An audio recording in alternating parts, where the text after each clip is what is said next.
25 years ago, we set out on a mission to create and establish the first full-time Sephardic synagogue and community on the Upper East Side. The first years were basically, we were nomads. We started barely with 8 people, and we actually will bring Ashkenazim from the main minyan, from their own minyan, and to complete our minyan, until we found a place. It was a small basement on East 77th Street. Then slowly we were getting married. So I got married, the rabbi also got married. Then I had my first child, the rabbi had his first child. I remember from the get-go that there was no 1 inch left space. There was always overcrowded.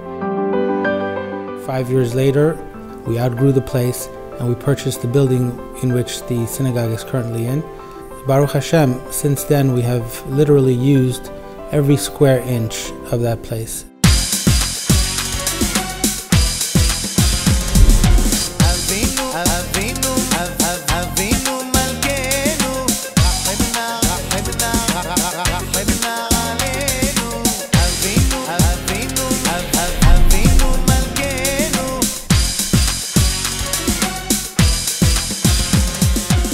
MSC, even though it is a Sephardic congregation, it is welcoming to any kind of Jew of any kind of background.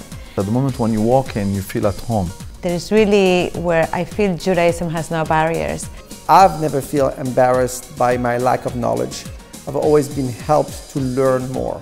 It's a very warm atmosphere. It's a very warm shul.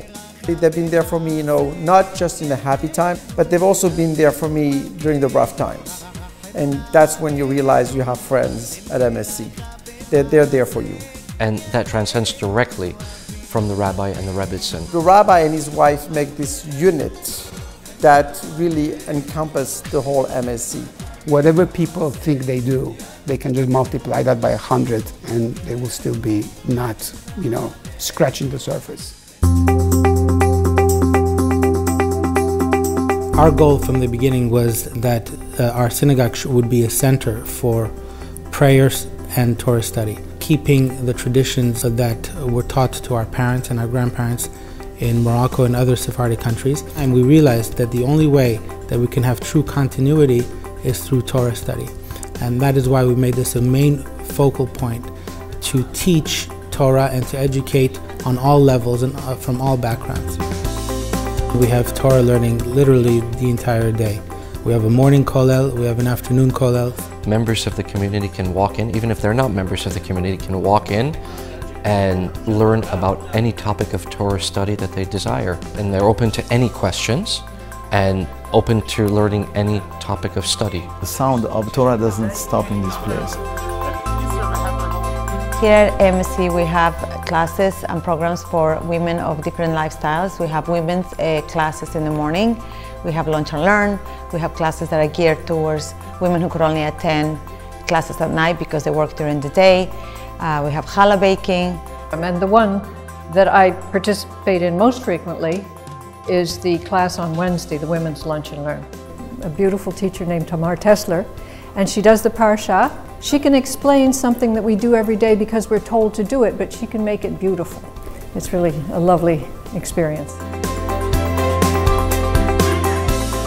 The program at the Hebrew School was created for children who do not attend religious schools. So my children do not attend religious schools. So for them, it's a big stepping stone to come in every Wednesday afternoon and learn.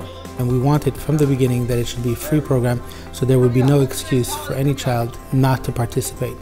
I have 3 groups. So the first one, we do kind of arts and crafts. The second one, we learn how to read and to write. And she helped me learn about the vowels and the letters. And the third one, he tells us the parsha. I learned how to tie in Judaism with my everyday, how to be a better person, how to do tzedakah, how to say prayers. It's not a Hebrew school that you'll find anywhere else in the city, I'm pretty sure. The Bat Mitzvah Club meets once a month and they do a specific program in which they learn something about Judaism based with either arts or hands-on programs. And then we realized after a year or two, these girls needed a home where to go once a month to continue what they had done through the Bar Mitzvah years. And that's how the teens program started. So we do one activity related to a moment that's happening. We talk about like how women are important. They have done ice skating, they have done cooking and baking, they have done all kinds of things that have to do not only with the social end of it, but also really learning something that would stay with them forever because it's something that is hands-on. And thank God we have a great turnout. It's really, I love the teens program. Our youth minyanim on Shabbat, where we teach the children how to pray in the ways that their fathers and their grandfathers were taught. The Shabbat youth minyan is led by the kids. We learn how to lean. What the synagogue does, it provides a social center for people to get together. A lot of people in the synagogue, they invite each other to their homes. The synagogue will organize a few Shabbaton dinners, of course on Friday night throughout the year. They have amazing social events. At least once a month, MSC holds lectures with a guest rabbi, film screenings. Both my wife and I have attended, and they've been excellent. Through many of our single events, our Shabbat dinners and our Purim parties and Hanukkah parties, that a lot of shidduchim happens. It's very important that we offer these things because we have an outlet to these people who don't have anywhere to go.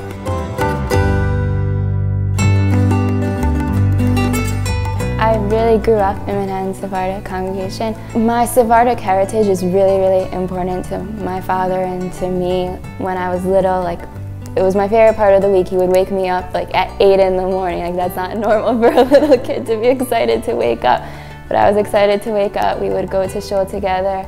And as I got older, I started working on the kids program. What it used to be me, the little kid in shul, and now I was teaching them about their heritage, I guess. Today, MSC Baruch Hashem has reached a level that many communities haven't done after 50 years. Every year the synagogue is growing, the amount of membership is growing. The kids who are nurtured there in that environment have all grown up. We've seen people with Brit Milah here, then Bar Mitzvah, then they're going to college. But we never rest on the past, we always look in the future. We want to make sure that the next generation will take over and continue to make it grow. It's amazing. It's amazing how you start, and today, Baruch Hashem, look where we are.